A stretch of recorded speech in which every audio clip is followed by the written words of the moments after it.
I would describe this as a strategy of the 6 E's.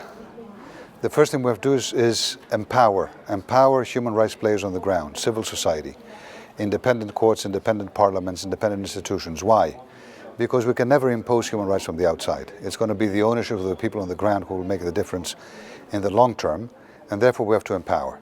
Second E, second part of the strategy, is that we have to engage. We have to engage with difficult governments who don't necessarily respect human rights today.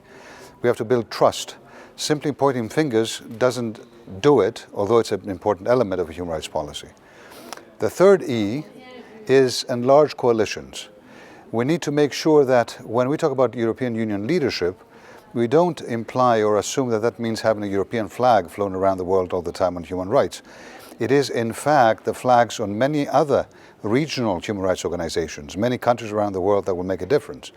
And we need that enlargement of coalitions primarily to defend the universality of human rights against an increasing attack that human rights are culturally defined or culturally relativistic. They're not. They're universal, and it is only enlarging coalitions and giving ownership of human rights to others around the world that will make so. The fourth E is encourage human rights changes. Now that means that we have to use all the European power and instruments, all the technical skills we have, all the money, to ensure that we support governments who wish to make human rights improvements.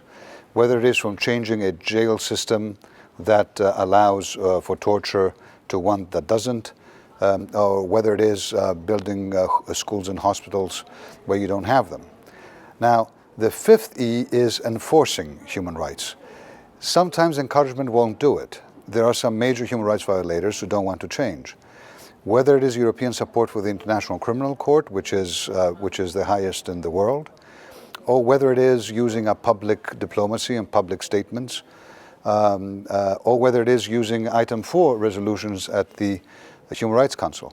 This is an element of enforcing human rights that is very important. And finally, in order for us to be leaders of human rights, we have to embody them. So the European Union has to remain the region in the world that makes sure that it protects human rights internally as much as it asks others to protect them in their own regions and their own countries.